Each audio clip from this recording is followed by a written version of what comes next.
Riot gear facing off against the protesters just 6 blocks from the inaugural parade. Unleashing pepper spray, concussion grenades, all to disperse the crowd. Burning cars and smashed windows. A small group of protesters dressed in black, their faces covered, armed with hammers and bricks. Facing off with thousands of officers on site, many in riot gear, confronting them with flashbang grenades and pepper spray. Before the swearing-in ceremony even began, protesters tried to block checkpoint entrances. During President Trump's speech, several demonstrators were escorted out of the area. Several officers injured during the protest today, and more than 100 people arrested. Tonight, thousands of protesters remain in downtown D.C., occasionally facing off with police. We have seen many people injured, both protesters and police officers.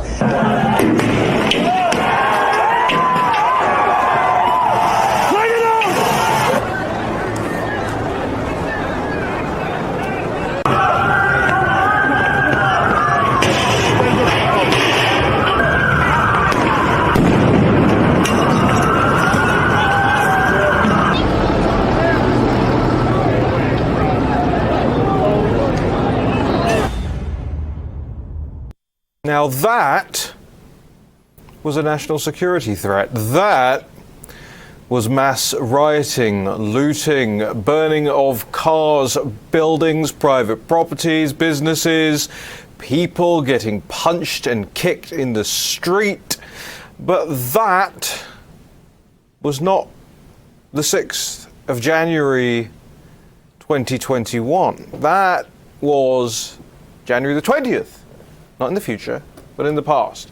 In 2017, Inauguration Day, the inauguration day of the current, yes, still current President of the United States. That's one Mr. Donald J. Trump. But back then, we didn't have a curfew imposed suddenly out of nowhere. You didn't get alerts sent across everyone's cell devices across Washington, D.C. You didn't have 7,000 National Guard troops guarding the Capitol or guarding the White House. The very next day, you didn't have 20-foot tall black steel barriers erected all across the city overnight. You didn't have the mass militarization of the city, and you barely heard a peep out of politicians here in Washington, D.C. about that mass violence. My, how times change. How times change since just a few months ago, Nancy Pelosi was demanding answers from the White House and from the president about his deployment of National Guard troops around the country to secure your neighborhoods that were getting looted and burned down, and where people were being shot, and where between 25 and 30 people were killed as a result of Black Lives Matter protests in 2020. Back then, Pelosi wanted answers. How dare you, Mr. President, try to secure the homes of ordinary Americans, try to secure the lives of ordinary Americans, try to protect the businesses of ordinary Americans. But today, oh today, Nancy Pelosi's out there on the Capitol grounds praising the National Guard that she is making sleep on the floor of the Capitol. Oh, we love you and respect you so much that we're going to put you on the cold marble floor of the US Capitol building. And this is exclusive imagery you're seeing on your screens from here on Real America's Voice. Our teams went out there and documented exactly what's taking place in Washington, D.C. right now. And today, this morning, they announce the National Mall will be on lockdown, i.e. shut to members of the public during Joe Biden's inauguration. And I say inauguration because what kind of inauguration is it? If they have to militarize the city, if they have to shut down the National Mall and if nobody gets to see it taking place? In fact, I said it last week. I can't remember if it was on this show or on the War Room show, but I said I bet you they don't even really have an inauguration in the way we have known inaugurations. And sure enough, today the announcement that the whole thing's closed. Nobody can go, nobody can see it, nobody can watch. Nobody was gonna watch anyway. Maybe that's why they did it. They realized that Joe Biden couldn't attract a crowd bigger than about, I think the peak was 12 or so people in those little circles, you remember, throughout the campaign. We didn't want to have 12 circles on the National Mall with one person in each circle. That's probably what happened. And what's the bet? What are the odds that in the next day or so we'll hear, oh yeah, there's been another credible threat in addition to the 50 billion they've already told you that there's been another credible threat, and so therefore we're not going to have an inauguration in public at all. They're not going to stand on the steps of the Capitol. We're going to do it in the skiff. We'll do it in the bunker. And it's not going to be televised. Nobody gets to see it.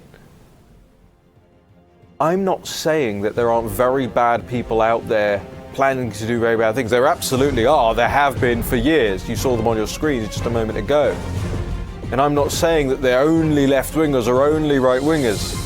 But what I'm saying is this political establishment is has created a crisis. I'll talk to you more about that after this break.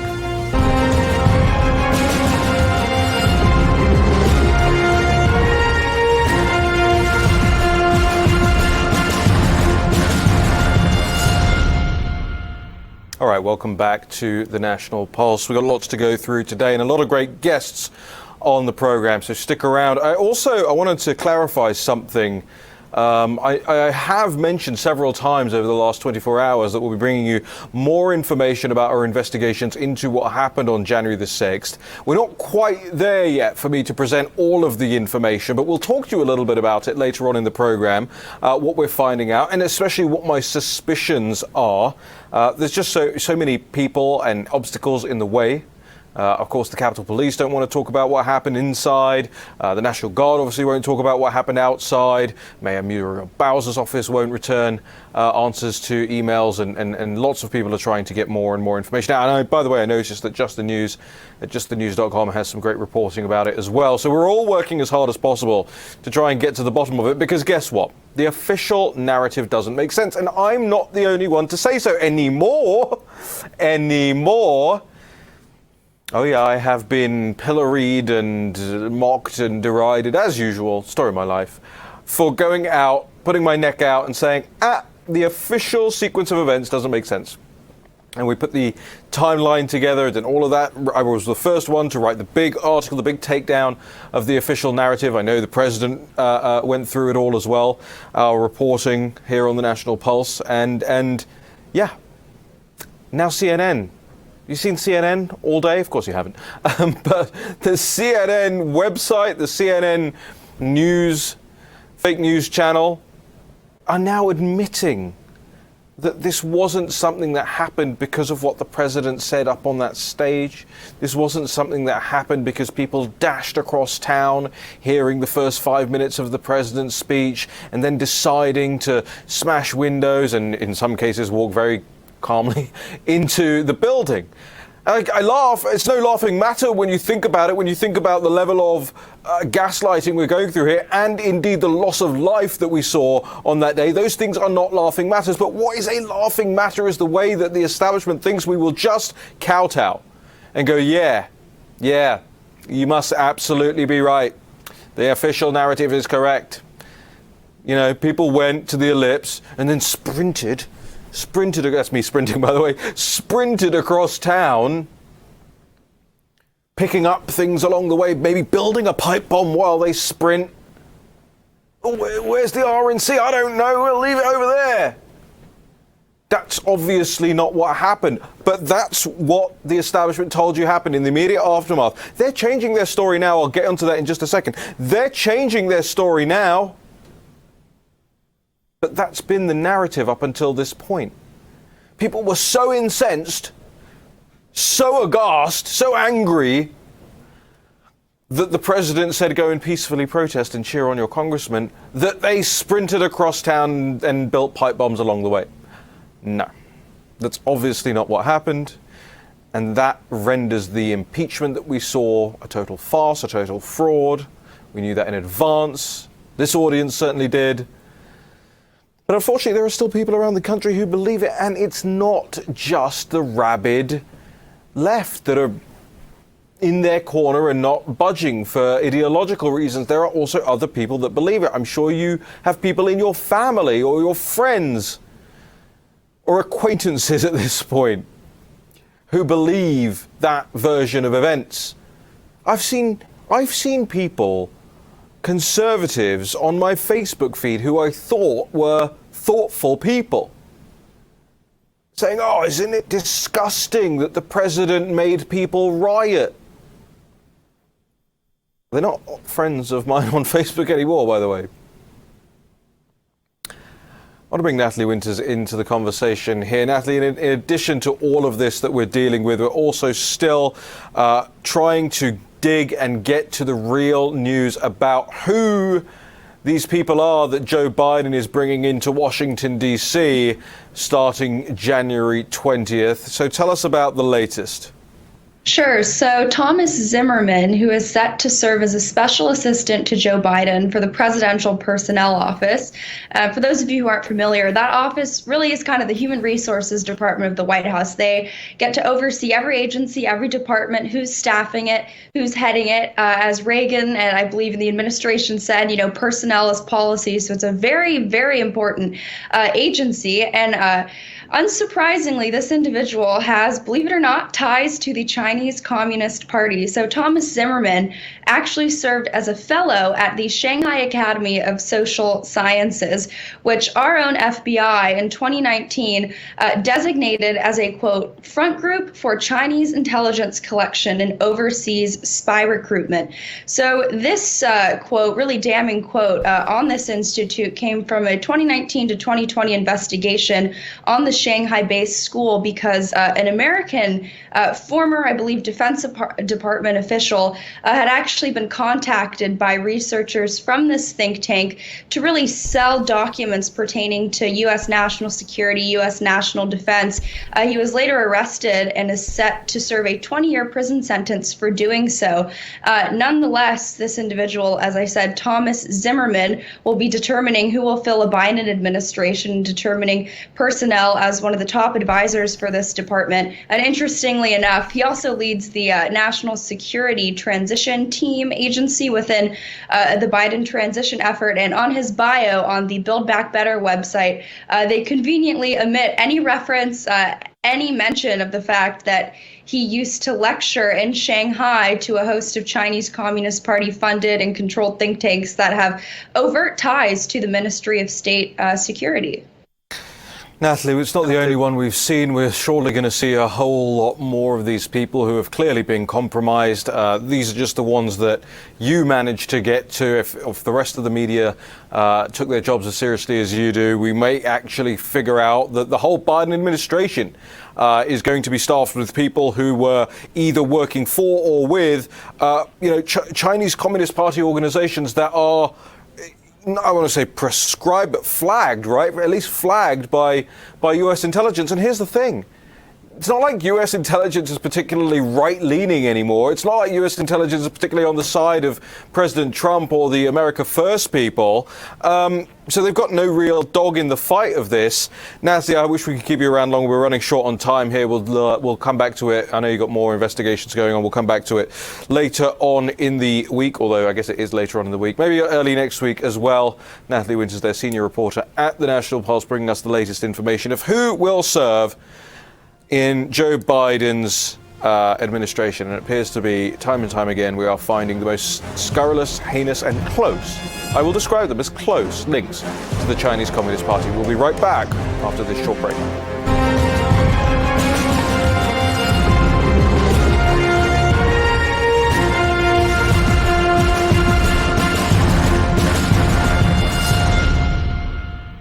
Well, it's been a couple of weeks since we have read out the names of our latest members over at the National Pulse, and specifically because there are just so many people flooding in because they know there's an amazing private chat channel that you get for joining up with us. You can do that at thenationalpulse.com/support. And just take a second to think about it. It's like $5 a month, $10 a month. You can choose whichever level you want to join and support. Just think about it this way. I'll give you 2 selling points real quick. Listen to me. The first one is this. The real news cannot exist without you. That is just a fact. The corporate media doesn't want to report the real news. And I'll give you a statistic here. Last month, we got 10,095,493 page views to the National Pulse, okay?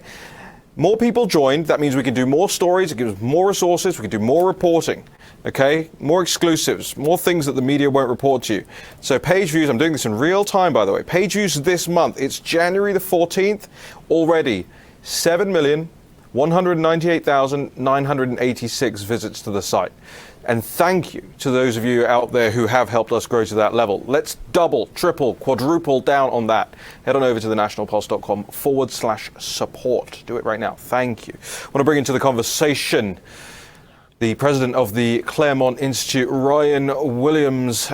There is so much news going on right now, Ryan, but I had to cover this, one of these latest developments. One of your colleagues, John Eastman, has done just such an amazing job standing up for the president, being his legal counsel throughout all of this. And now, of course, predictably, John Eastman's colleagues have come after him. Can you give us an update on what's happening? Yeah, sure. I just wish John had been helping the president for longer. He brought him on a little late in the game, but John's one of the most competent lawyers I know, and unfortunately, over 160 of his colleagues at Chapman University, I will note none at the law school at Chapman, but his other colleagues, political scientists and others, signed basically a scurrilous letter alleging him of peddling falsehoods and having no basis in fact or law to challenge the electoral college count vote. He was briefing the president and briefing the vice president, and wanted to facilitate some of the states, these states in question that everyone knows: Arizona, Michigan, Georgia, Pennsylvania. The legislators in those states were worried that their certified electoral vote counts were fraudulent. They had sent them in certified, but as everyone watching this whole process knew, the mad rush and the eternal gaslighting by the mainstream media, including a lot of the Never Trump establishment, said that there's nothing to see here, move along. But those legislators were reconsidering that and were trying to effect maybe a delay in the count so they could do an audit. The ask was never made of Vice President Pence to unilaterally decide Trump was now president, but that's what John was trying to advise in the closing few days of up to the count. Obviously, I said it's entirely predictable, but what made me kind of guffaw at this even harder, Ryan, was the fact that I think none of these people that signed this letter had law degrees, let alone were experts in constitutional law. This is a tyranny of a majority at a university in terms of the faculty trying to force somebody out, or maybe succeeding in forcing somebody out over the fact that they did not understand the law. They do not understand the Constitution. And time again, we're seeing this right now. I want to understand from you how we can possibly expect people to understand the United States Constitution if the professors that teach it are being forced out of those institutions. Yeah, it's a real dilemma. I mean, it's just the further example of the ideological polarization of the academy. It's gotten worse and worse since the 60s, not better. All the 60s radicals, including real terrorists, unlike a lot of the peaceful protesters in D.C. last week. They weren't all peaceful, but a lot of the peaceful ones. Real terrorists are now faculty members at education schools and elsewhere. And then the rest of the faculty, it's very sad to say, are hyper-partisan leftists. So they want to run out of town any opinion that bucks that orthodoxy. And unfortunately, as we can all see at most of our nation's institutions, what you get as a result is the increasing wokeification of undergrads, millennials, and Gen Zers, and it does not bode well for the quality of our public discourse and self-government going forward. And that's Chapman University. So I say that knowing that we've got a very active audience who take steps to let their pissed offedness be known to people. That's Chapman University? It is. John works at the Fowler School of Law there. The president there, Danielle Strupa, defended John and defended academic freedom, but ultimately John felt that he had to resign given the environment there, and so they reached an agreement. And, John's was going to retire in 8 years or so anyway, so it forced him out a little too early. He loves teaching. He's a great constitutional law professor, a wonderful litigator, and the law school and the wider university it's a real loss to them and to their students. I just want to make sure, does Chapman have its headquarters in Orange? Is that right?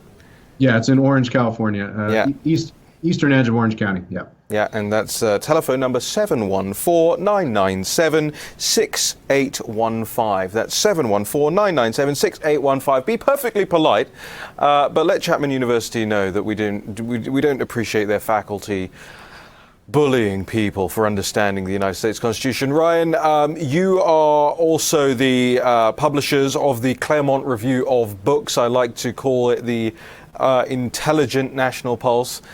We're more the tabloid side of things. You're more the thinking man's conservatism. Where can people, and by the way, I subscribe. It is one of the best subscriptions I've ever signed up for in my life, barring my whitening toothpaste, which is seeming to work recently. But where can you get the Claremont Review of Books?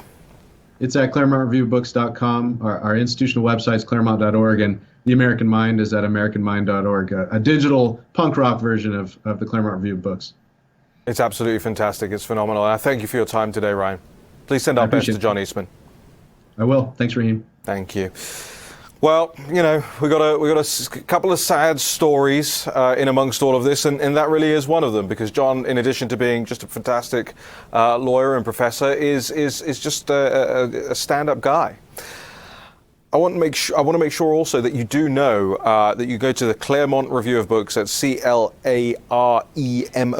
ClaremontReviewofBooks.com. It is just a fantastic journal. It's not this kind of thing where you have to look at it every day or every other day. You'll get an issue every quarter in the mail. Extraordinarily good value, by the way, and I learn so much from it. So if you want to be as smart as this guy, well, maybe that's not a good selling point. Go on to the Claremont Review of Books and sign up. We'll be back in just a moment. More breaking news from Washington, D.C. Stick around.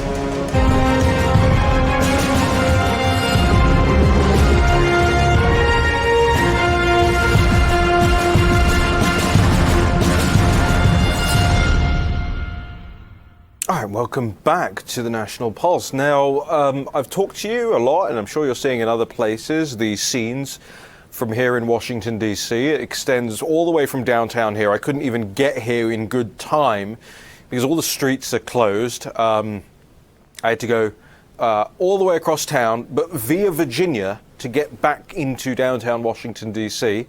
That took about 45 odd minutes, it's usually about a 10-minute drive.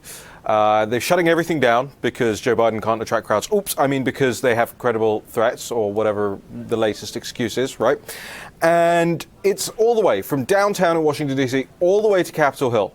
Never seen anything like this. The entire city, just totally barricades everywhere, National Guard everywhere. It's nuts. It's nuts. Now, look, I jest a little bit about the credible threats, and there are, as far as I can see, credible threats, but they don't come from real Donald Trump supporters. And I haven't even seen any credible threats from kind of Antifa types in recent days, and I've been looking. What there is, however, is this kind of third group of people, and I've talked about it on the War Room a little bit, these accelerationists who believe that America needs a second civil war regardless of anything. They don't really believe in anything but that. Just revolution for revolution's sake. And I suspect that it was those people that led the break-in to the Capitol. That's my opinion. We are doing more investigations about it, and the reason I'm bringing you that information or opinion is because I believe it to be true, and I know you guys, for whatever reason, care about what I think. That's what I believe to be true. I'm not saying that Trump supporters didn't then go in with them, alongside them and behind them. They absolutely did. That is true. But when you look at the violent ones at the front smashing things around and charging in versus the ones from the images that we bring you where they're quietly filing into the side doors, there's a clear distinction in the types of people that were there that day. And a very clear distinction between the types of people that were there at 12:40 p.m.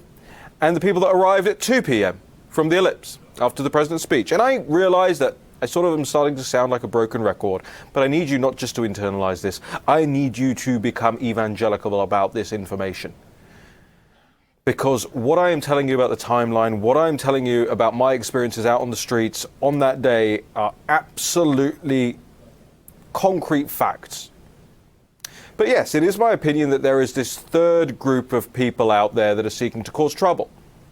A lot of people are pointing to the tent cities that are popping up all around, or have popped up all around the nation's capital over the last month, 6 weeks, maybe a little bit more. In some cases, some of them joined relatively recently. Nobody really knows where these people have come from. Nobody's trying to get them any shelter, get them any help. We've been talking to some of them and interviewing some of them. We'll bring you information as we get it as to who these people are and where they came from and why they're there, why they're camped out on Capitol Hill, and why the police aren't moving them, by the way. If there's such a major threat, surely 15 tents of anonymous people living in them right on the line with the National Guard front line there on Capitol Hill isn't a good idea. Let's bring our producer in. Our producer's been the one who's going out, getting this footage, getting these photographs, conducting these interviews all across town. You can see some of the images that we've got up on screen here. Mr. Producer, welcome back to the show. Thanks for having me. It's good to be back. So tell us what you've seen, and more importantly, tell us what's happened to you when you've tried as a journalist to document what's taking place in Washington, D.C. I've been accosted. Every time I go out, every single time I show them my press badge and they tell me, we won't grant you access, but give us your social security number, let us have your phone number, let us take your picture. They seem to do anything and everything they can to try and make you uncomfortable, and they'll surround you with multiple people. It's not like a one-on-one thing. They will get multiple people. And when you're talking about the tent city, and I spoke to one person for 15 minutes, and I know that you've seen that footage as well, and that person was honestly looking for help, and they seemed like they were genuinely concerned that nobody was doing anything about them being put less than 50 feet from the fence where they're erecting all of the security. So they say they care about security, and they're harassing people who are going out there with press badges and telling them, well, we won't grant you access, and when we do grant you access, we're going to make you as uncomfortable as we can. And at the same time, if there's someone homeless who seems like they might be slightly disturbed, that person's allowed to stay there even when they're asking for help. It's really odd, is what it is. I mean, it's bizarre. It's mind-boggling the way that the political forces are behaving throughout all of this. Give us an example. I know we talked about it the other day on the show, and for those that weren't watching the other day when our producer went out there, was stopped, surrounded, asked for the name, social security number, date of birth, etc., rationale for being out there, whatever. But again, Mr. Producer, what has happened since? Have you encountered the same again? Is it more? Is it less? Are they calming down? Are they allowing cameras? I mean, I know you've been out there the last 2 days. Yeah, so I spoke to an officer off the record, and he was telling me, I've never seen anything like this. It's going to keep getting worse. It was surprising to even him, and this is somebody who's working in downtown D.C., so he's seen a lot. I continue to get asked randomly by either Secret Service. It seems to be the Capitol Police that bother me the most. It seems like the everyday beat cops are happy to talk to me and happy to let me do as much as they can, but when they've asked me for more information, asked me what I'm doing, it usually seems to be the Capitol Police or Secret Service, which I understand the Secret Service more, but it doesn't seem like they're honestly interested in trying to find out why I'm there, because when I show them my press badge, they tell them they don't care that I'm press. They won't give me access. And it just seems like, and they took a picture of my identification. And when I'm trying to be as cooperative as I can, it just seems like it incites them more. And as I said, one time when I was out, the story I'm writing that I showed you, when I was walking down the street and I was surrounded by 6 or 7 people, 2 intelligence officers, several Capitol Police. After walking another block, I was accosted by somebody else. After walking another block, I was accosted by somebody else. And the first time I talked to them, they said, just give us your name, your first and last name. We don't need anything else. And then I'll put it out on the radio that you're press and to leave you alone. And after I did that, they kept asking for more information and more information and more information. And then they kept stopping me over and over and over again. So it seems like they're not going to stop doing this. And I would say there was also a lot of other people that were doing the same thing that weren't press, that obviously weren't press. They were just tourists, and they didn't stop them. All right. Free press, the free press in the United States of America in 2021. Mr. Producer, thank you for bringing us this information, this exclusive footage here on the National Pulse. I want to make sure that everybody is heading over to the nationalpulse.com. We've got a whole load of great stories up on the site. Make sure you're also going over to americasvoice.news and make sure you get the app on your phones, on your devices. The America's Voice. Search America's Voice. Be right back.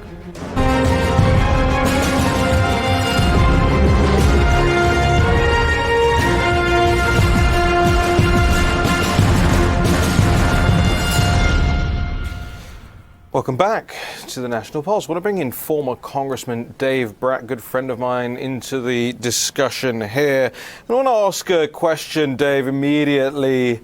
Are there any white nationalist members of Congress? I don't know. I think that's a new Marxist loaded term that refers to Christians who believe in the Constitution, James Madison, the rule of law, free market, starting your business, loving your family.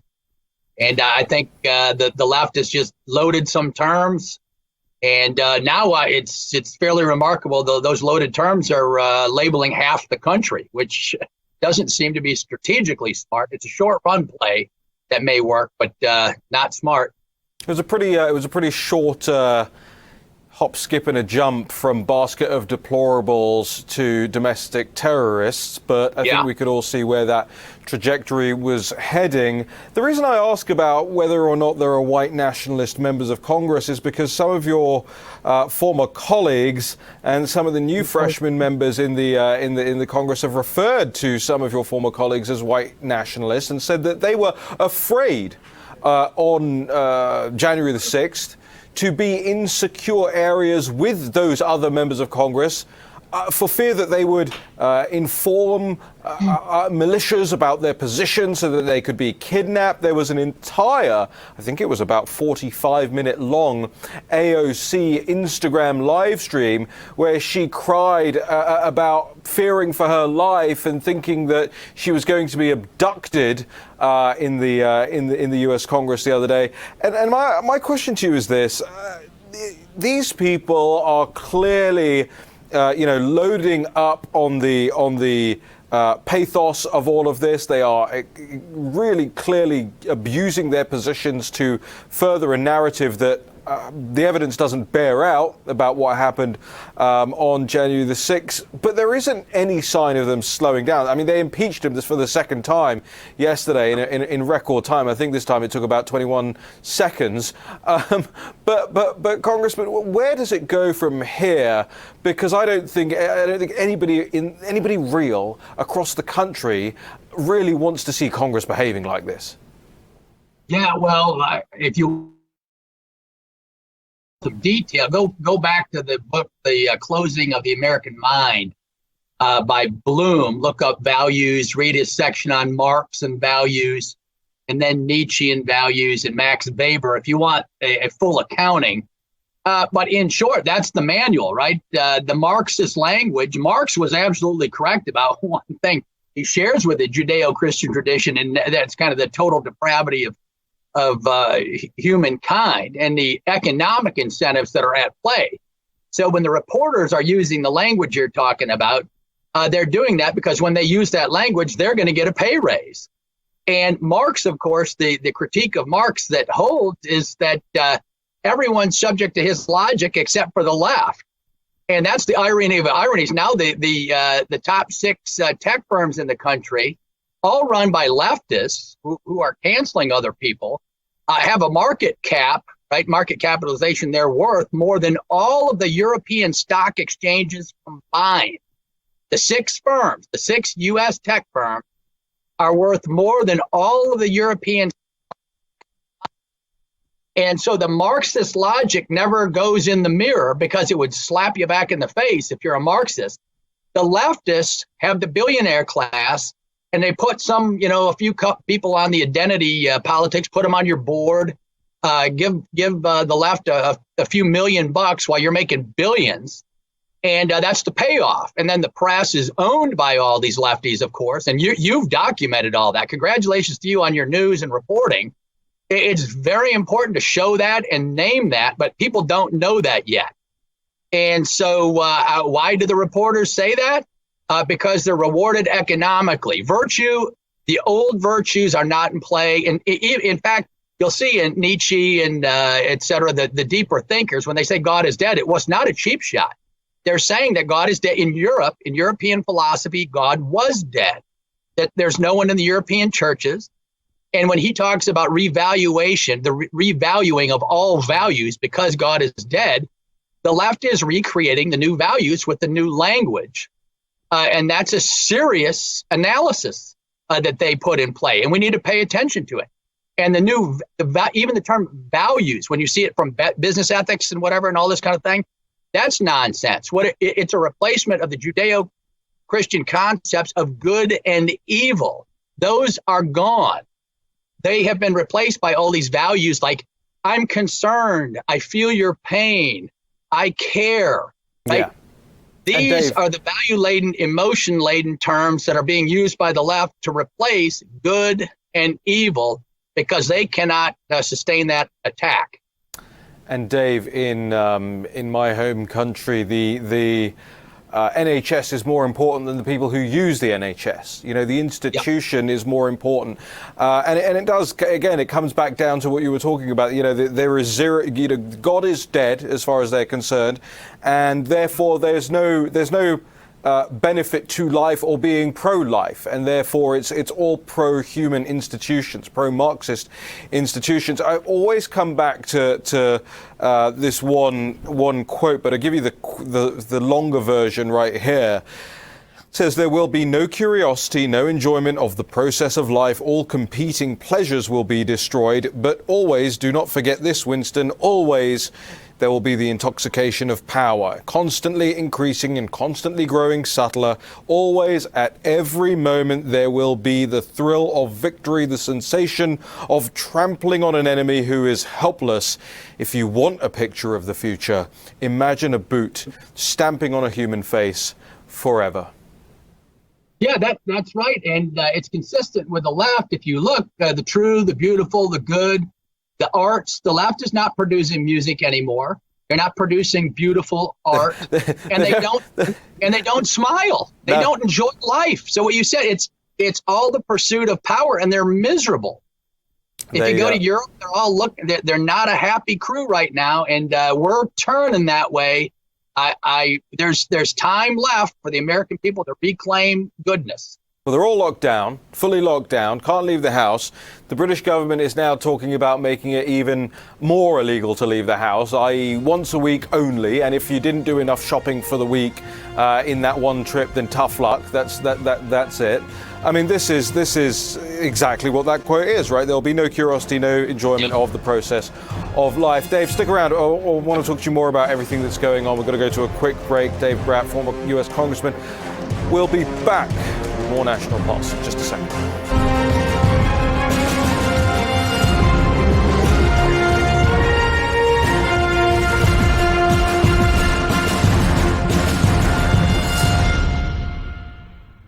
Welcome back. Dave Bratt, former congressman, is our guest in this segment. Dave, just remind our audience real quick before I forget, because we'll probably run out of time and then I'll forget at the end of the thing. Remind our audience where they can find you, where they can follow you, and what you're up to at the moment. Yeah, I'm dean of the School of Business at Liberty University, and so parents, if you want a university steeped in the Judeo-Christian tradition with freedom of speech and freedom of inquiry, where the intellect can run free, come take a look, and I can't wait to meet you in person. Dave, what about your? Do you still have social media profiles? Have they taken all yours down? I do a little of it, but you'll see me engaging a little bit more coming up. All right, good. And what are you on? Are you still on Twitter? Are you on Gab? Are you on Parler? Well, nobody's on Parler right now. I was off of Twitter, but I got off of Twitter, and so that's why I'm kind of re-engaging. Okay, fine. We'll look out for you as you re-engage, and I'll let the audience know when Dave Brett's back on social media. So look, let's pull everything back here a little bit. You spent an awful lot of time here in Washington D.C. Yep. And stress on the word awful. Being in D.C. usually is.